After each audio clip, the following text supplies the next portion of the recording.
this press conference. We will be hearing today from Agnes Callamard, the UN Special Rapporteur on extradition.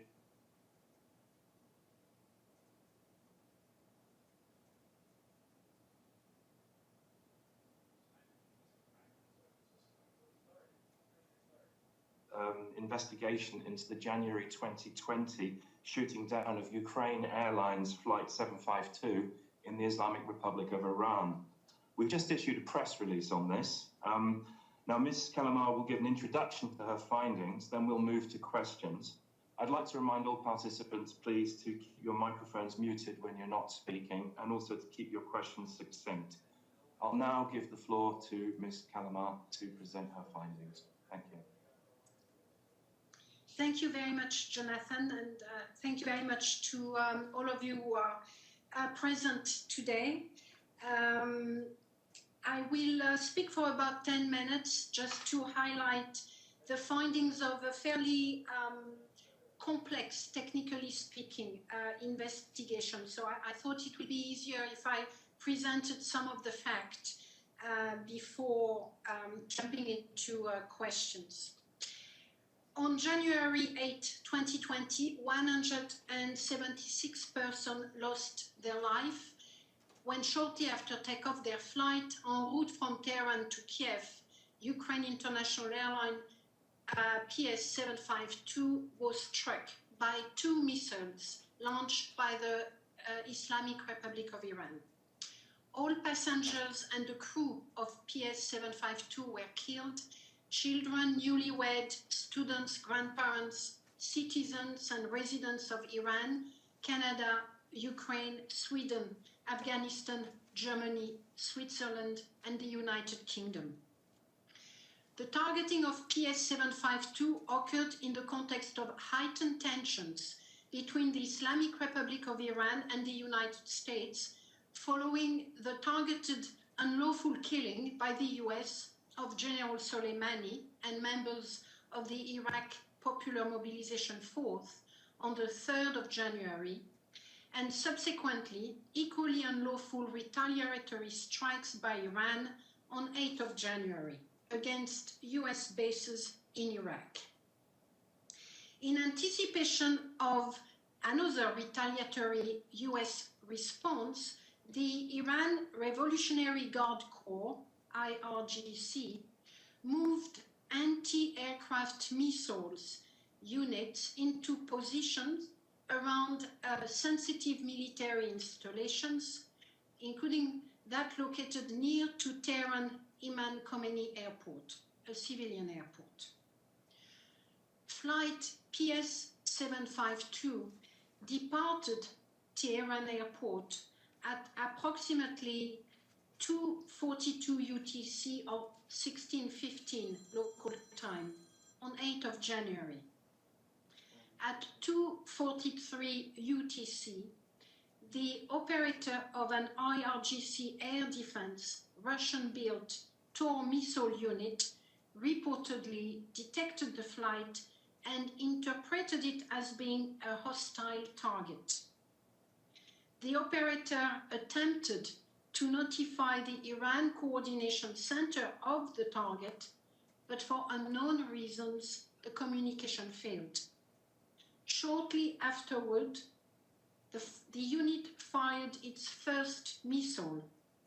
It hit the plane, but 30 seconds later, a second missile was launched.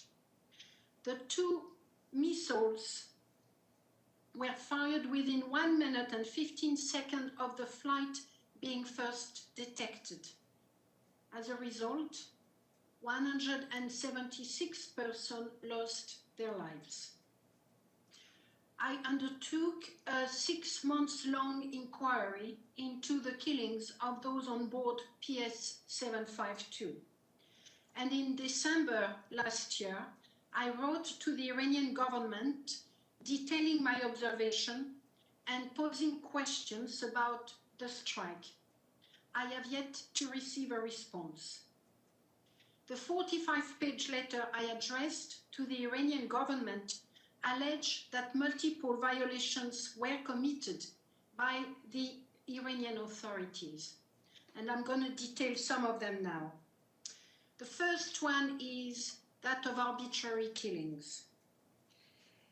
It concerned the violations of the right to life of the 176 passengers and crew on board PS752, resulting from the IRGC's decision against standard procedures to use lethal force and from systematic failures in precautionary measures. According to the Iranian investigation, Flight PS752 was intentionally but mistakenly targeted by the IRPG military personnel because they believed the plane to be an incoming US missile and thus an imminent threat. Iran itself has reported that 4 critical failures led to the targeting of the flight. However, my investigation has led me to believe that there are many contradictions about those explanations. First, Iran has reported that there was an error in the north alignment of its mobile missile unit. However, while such a miscalibration would shift the perceived flight path, it would not, as stated in their report, have caused the plane to appear to be flying towards the center of the missile's field of coverage. Furthermore, Iran has given no explanation as to how and when the alleged miscalibration occurred, nor why it was not detected, nor why it did not cause other flights to be also targeted, the one before. Secondly, Iran has reported that what was a civilian plane was wrongly identified and classified. However, their investigation does not explain why standard procedures, basic standard procedures, such as checking the characteristics of the target, did not make clear that the aircraft was not a missile. Iran further does not address why the second missile was launched, which is especially serious given that once hit by the first missile, the path and profile of PS752 did not match the behavior of a stricken incoming cruise missile. Thirdly, by launching missiles without authorization, the TOR missile unit commander failed to follow standard military procedures. However, Iran has failed to explain how information about scheduled civilian flights was communicated to the crew. Iran has also failed to explain how a minor disruption in communication, alleged to be a matter of only seconds, resulted in the missile crew being unaware that a civilian flight was scheduled for takeoff. At exactly the same time, they detected what they judged to be a hostile target. It is further unclear whether the missile operators on duty that night had the requisite level of training to interpret the information they were receiving accurately and to act accordingly.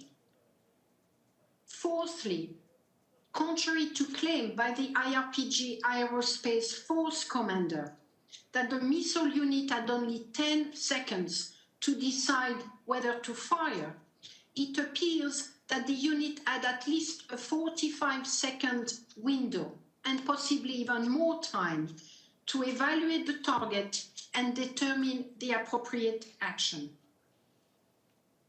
The inconsistencies, inaccuracies, and gaps in the official explanation create a maximum of confusion and thus seem to be contrived to mislead in one or more ways.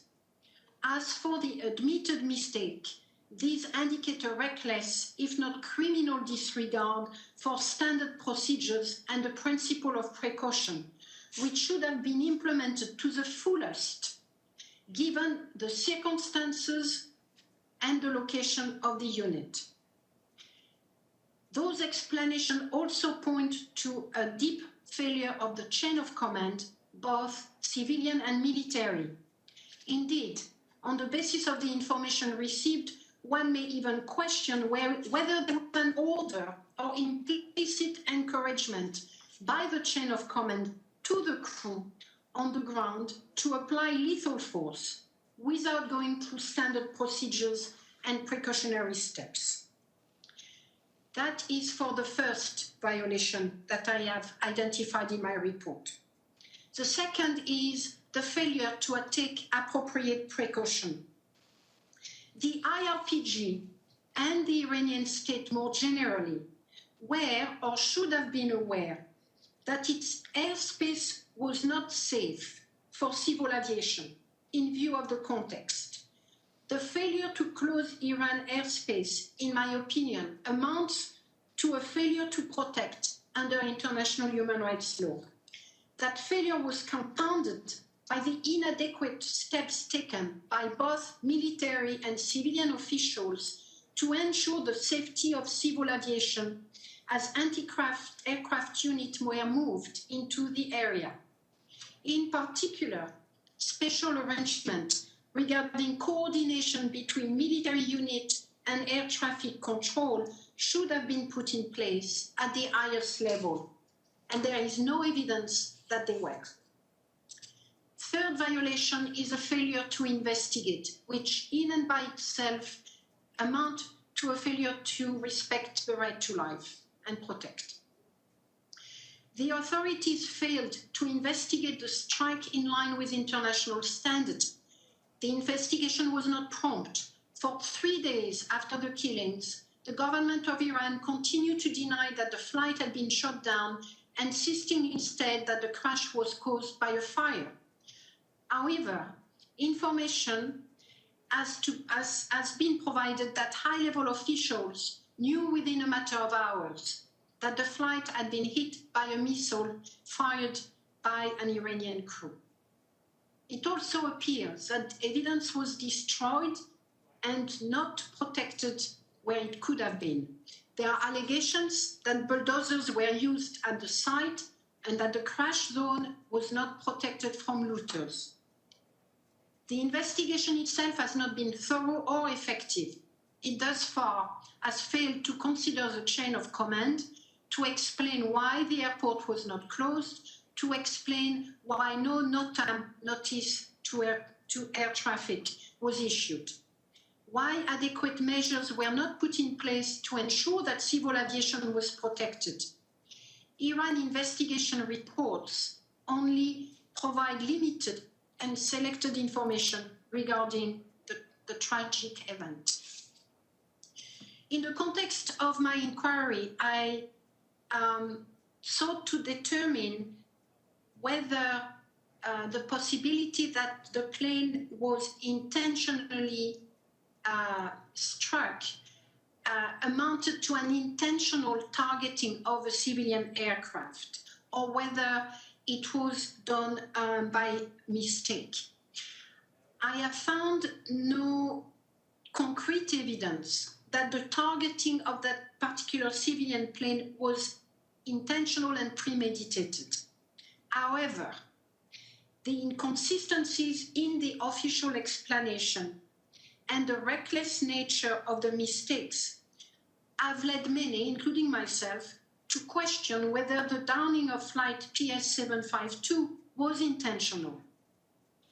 The information released thus far makes it impossible to answer many basic questions and clarify conjectures.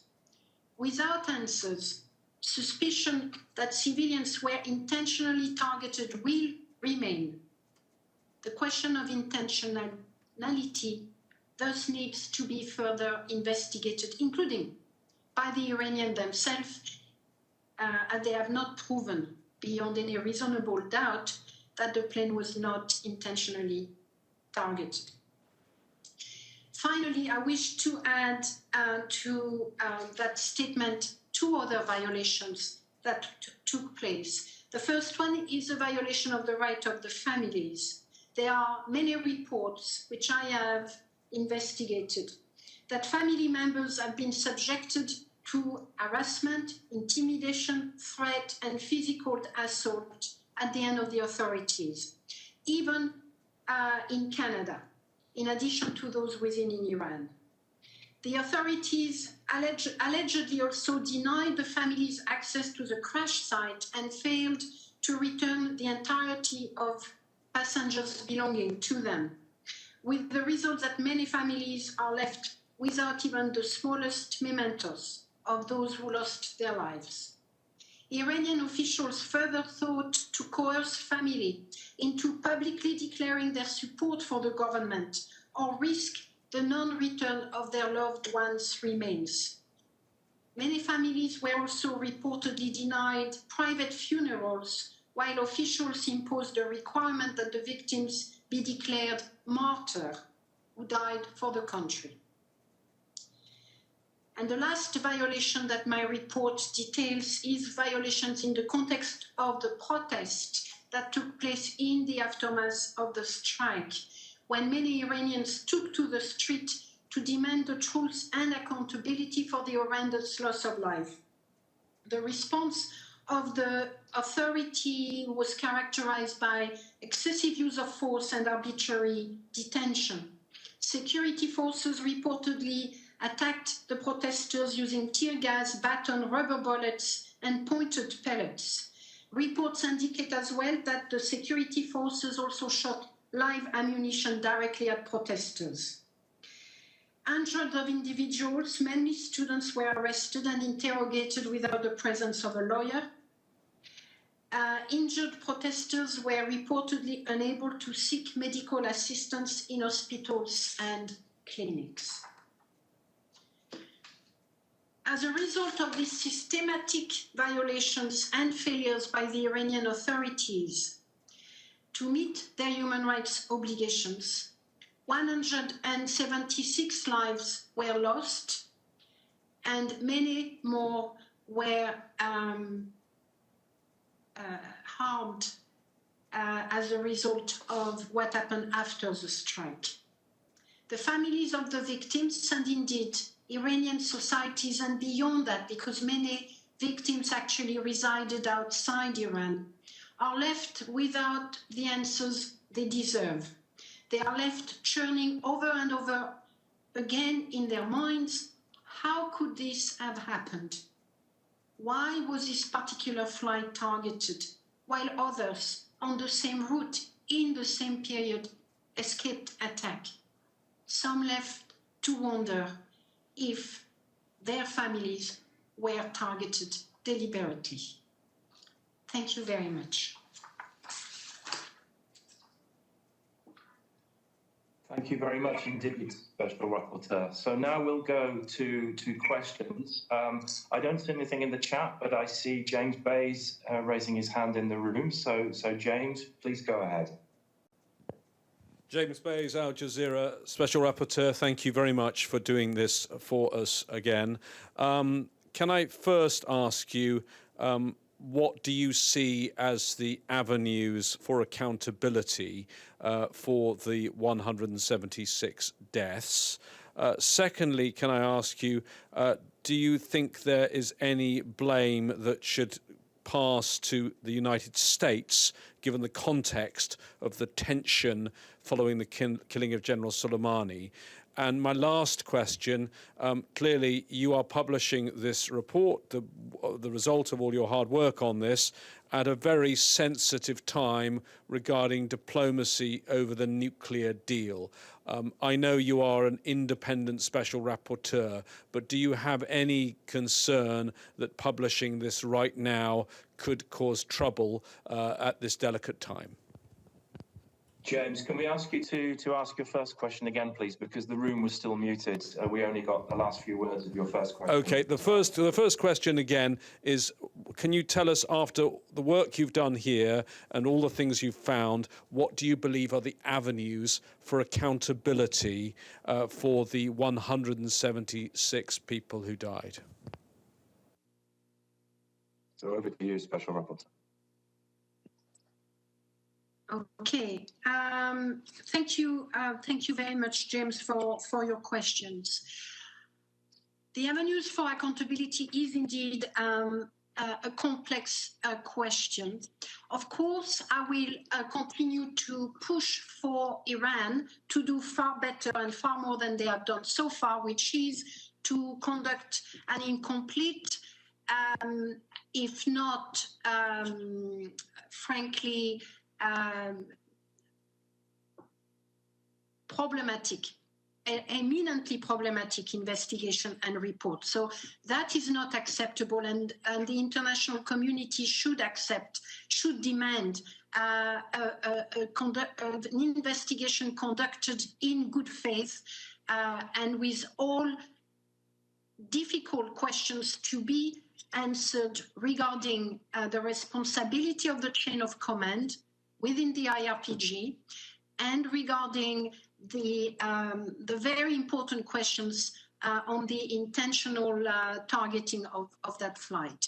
So we need to keep asking for Iran to do far more better and to meet its international obligation.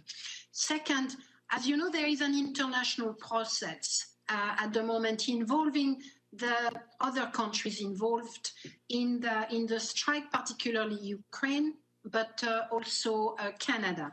So I do not know at which stage of negotiation have reached at the moment.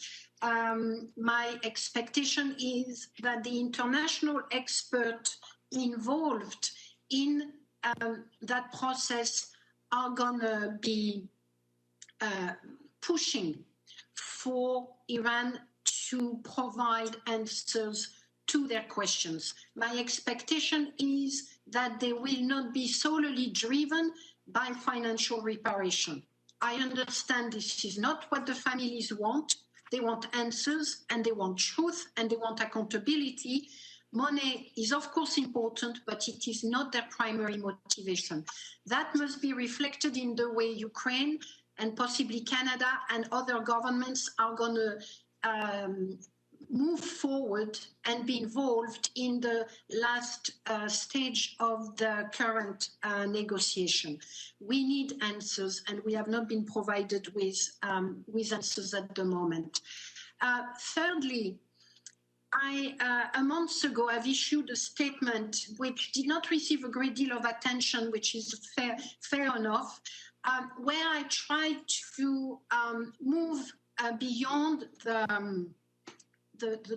fact of the case to point to the deep weaknesses of the international protection system for civil aviation in areas of conflict.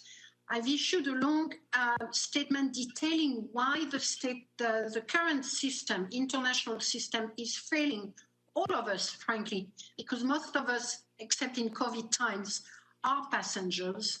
And that international system is simply put not fit for the world we inhabit, which is a world of intense conflict, of great instability, and easy recourse to force, including by non-state actors. So in that particular report, I have made a fairly large number of recommendations as to what should be done for the international community to be fit for purpose. And I see that also as part of accountability for the victims of PS752. It is incumbent upon all of us as an international community to strengthen the way we protect civilian aircraft. The first thing is that the closure of airspace and airport must be far better regulated than it is at the moment. It should not be left to a country, in that case Iran, it could have been another country. It must be regulated. There must be standard driving, the determination of whether airspace must be closed, and an international body, an international multilateral organization should have the authority to demand the closure of an airspace. That's one among many recommendations that I have made. The question regarding the role of the United States is a complex, is a complex question, politically speaking. But I don't think that legally speaking, or in terms of accountability to the victims of PS752, the US has to be blamed for what happened. The full responsibility resides with Iran in how it handled a very difficult, restive, unstable situation, in the way it failed to take necessary precautions. There are many questions regarding, for instance, the crew and their capacity, their abilities, their training. Frankly, if a country is confronted by the situation that Iran was confronted at the time, you will, I presume, the right thing to do will be to put your best people everywhere. That seemingly has not happened, and one can question why. So I will not blame the US for what happened. I will certainly highlight that it is part of the context. It is part of the pressure upon which Iran was placed, and it should have determined a far greater level of precautions than they have been willing to take.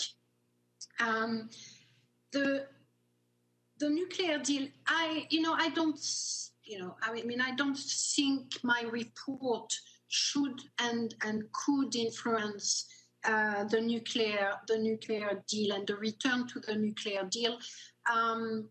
It is, an ongoing process regarding an issue which has been on the international agenda for the last 4 years, ever since Donald Trump was elected. It is moving in a certain direction.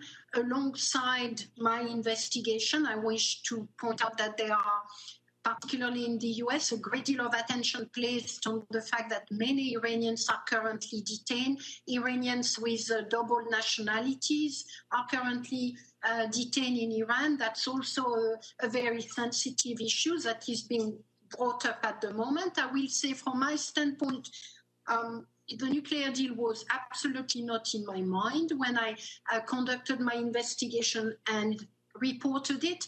I followed procedures, which means that after issuing my letter, I waited 2 months to make it public. I could have raised it earlier, but it would not have had the same transparency. So, it should be important in calling for accountability. It should matter that Iran has failed to investigate properly how it struck and why it struck the plane, but it is certainly not a determining issue for the continuation of the nuclear deal. Caroline, I don't know whether you want to add something. No, I think you covered everything. Thank you very much indeed. So we'll now go over to questions from other reporters. If I could ask, I'd like to ask you to ask them in the chat if possible, or at least raise your virtual hand if you say you want to take the floor. Do we have other questions, please?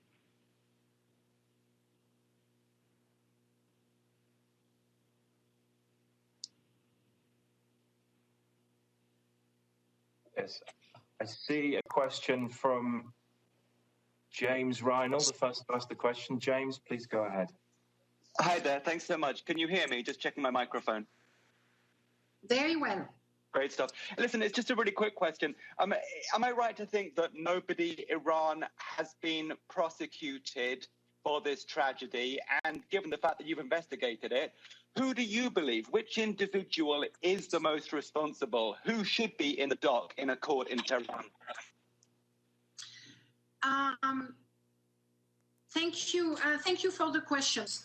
Well, that's part of the questions that I have asked and for which I do not have an answer. Yes, people have been arrested, at least at the beginning. They have been charged. However, I was not provided with much more information than that as to the nature of the charges and where they were at that particular moment. It is one of the questions I have asked the Iranian authorities to answer. In terms of who should be individually held accountable for the strike, for me, the first recognition must be that it is a responsibility of the state of Iran. That's the first, and that I haven't really seen that happening.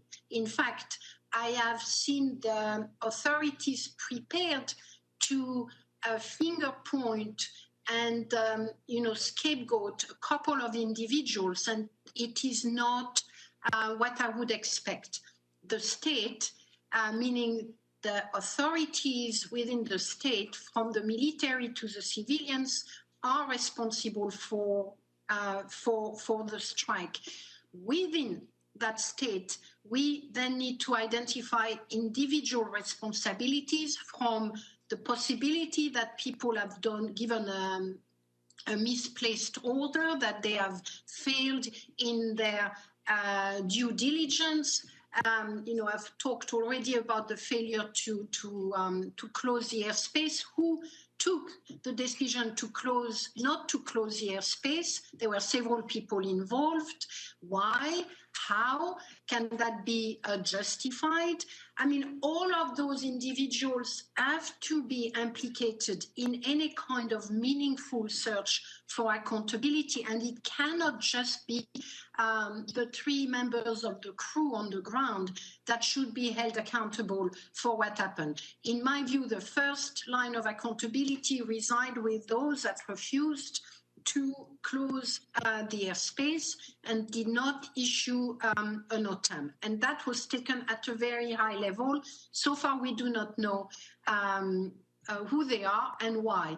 The second line of accountability resides in those that put in place what should have been a bulletproof system of communication between military, IRPG crews and the civilians in charge of the airport. That line of communication was either not put in place or were so imperfect that they did not allow for the crew, the TOR missile crew, to determine that the flight, that it was indeed a flight and not a cruise missile from the United States. So who was in charge of establishing those line of communications are also responsible and should be held accountable. Who presided over the decision not to make the information public that this was an Iranian strike for 3 days? That too, we should know the individuals involved in making the decision to keep the information secret. That's an extremely grave violation of the right to life. The fact that the investigation was conducted in such an inappropriate fashion, in violations of the right of the families, in violations of international standards, that too should be the object of the search for individual responsibilities. Who oversaw that botched investigation? Who decided to bulldoze the crime scene, the site? I mean, that is also, is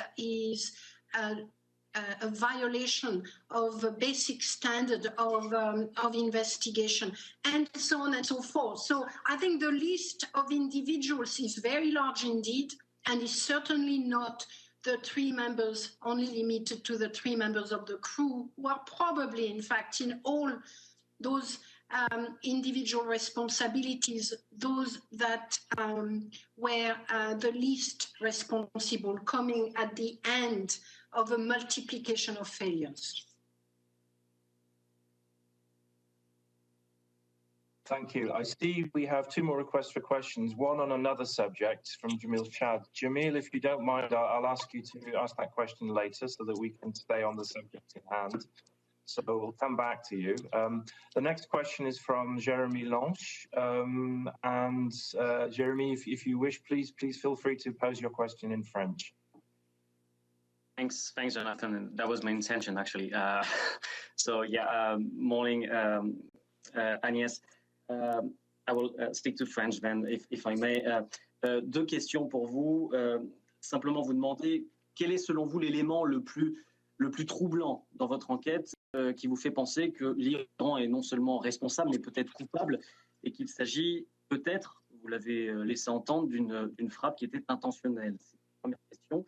La deuxième question, avez-vous pris en compte dans votre enquête les éléments, l'enregistrement attribué au ministre iranien des Affaires étrangères qui parle dans un enregistrement de cette frappe?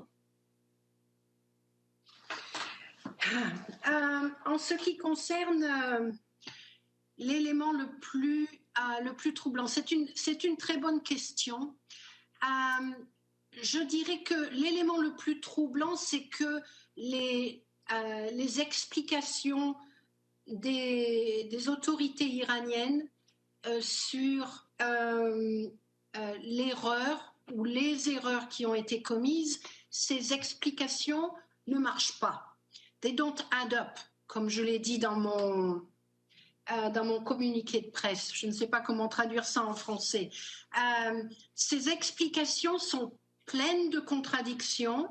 Elles sont contredites par les faits. Elles sont contredites par les analyses techniques que de nombreux experts ont menées pour moi. Donc, pourquoi essayer pourquoi l'Iran met-il en avant des explications qui ne tiennent pas la route? Voilà, ça c'est la question sur laquelle je m'interroge grandement. Et bien sûr, je dirais instinctivement, on se dit c'est parce qu'ils veulent cacher quelque chose. C'est parce qu'il y a peut-être des choses beaucoup plus graves.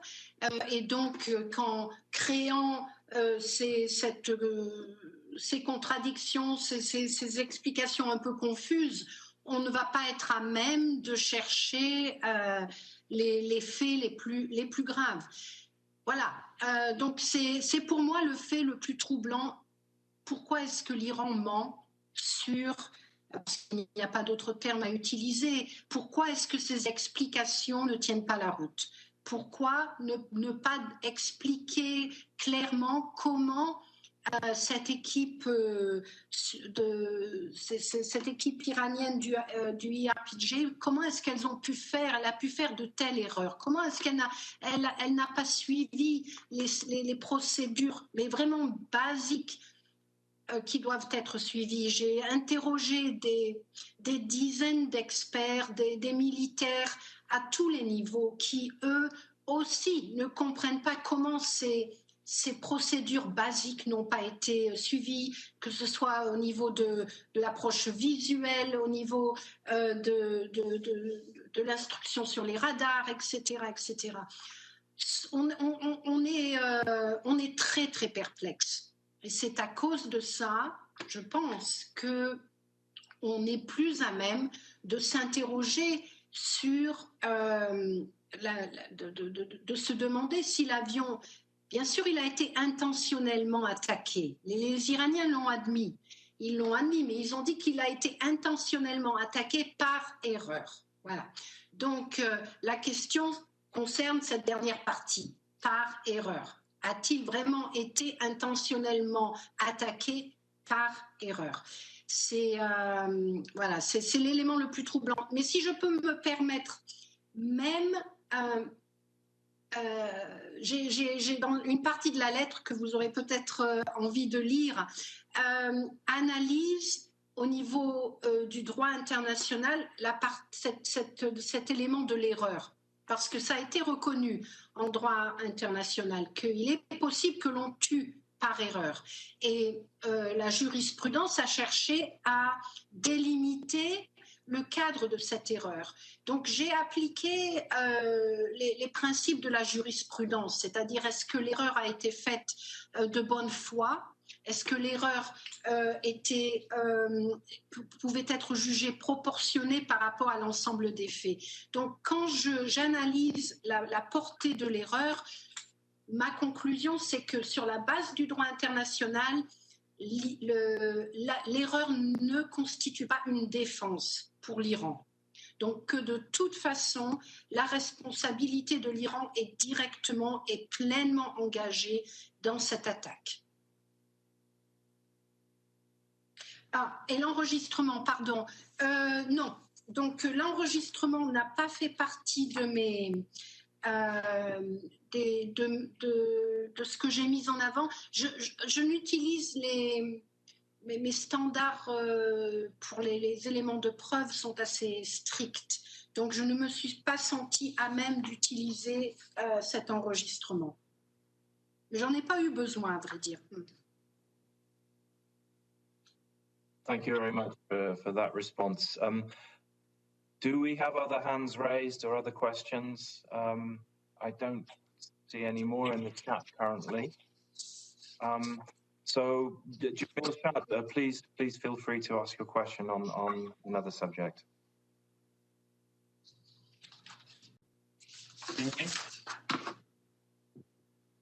Can you hear me? Yes. My name is Jonathan. Thank you for my question. I know this is not the issue of this press conference, but because of the Council, it's so difficult at this moment to get hold of special rapporteurs, I would like to ask your help on this. In the last couple of weeks, we have seen in Brazil, President Bolsonaro taking decisions to allow a broader circulation of weapons and of ammunition. Decrees have been published, basically turning the access to guns even easier in Brazil. Ms. Callamard, as you know very well the situation of violence in Brazil, what could be the consequence of a broader access to guns in Brazil at this moment? Thank you very much, Jamil, for your question. I'm not sure how to respond because, you know, according to the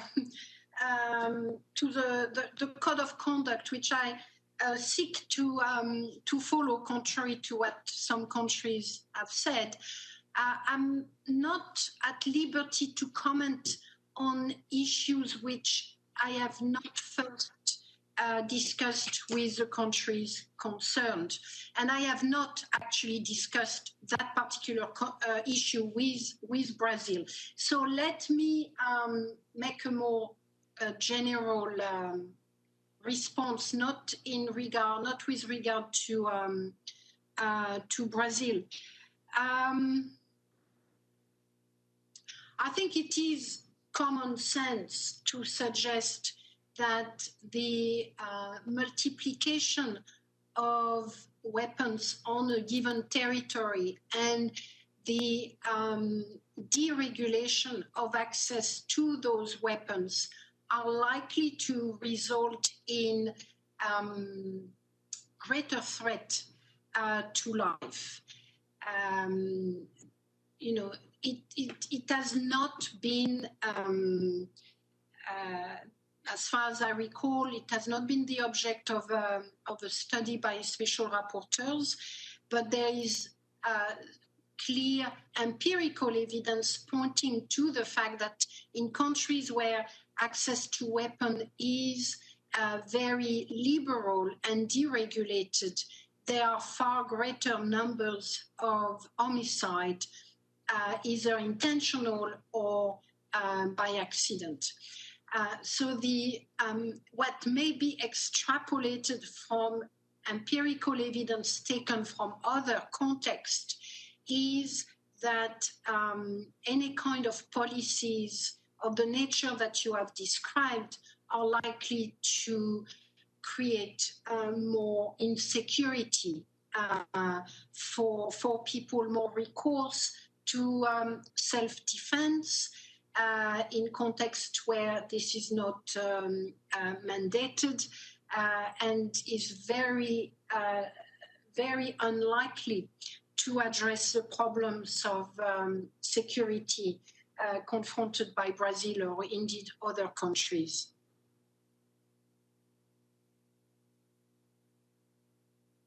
Thank you very much indeed for your response. Do we have any further questions? Final call? Okay, it seems not. Well, thank you very much indeed for being with us for these 45 minutes. And do feel free to follow up as needed. Thank you very much also to us. Can I just ask whether Caroline will want to say something in conclusion?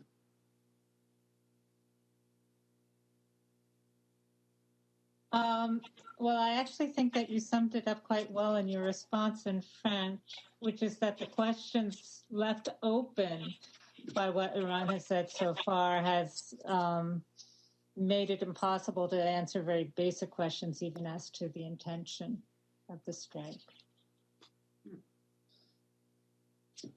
Thank you, Caroline. Well, thank you very much for those words of conclusion. So thanks again for joining us and have a good rest of your day. Thank you. Goodbye. Thank you.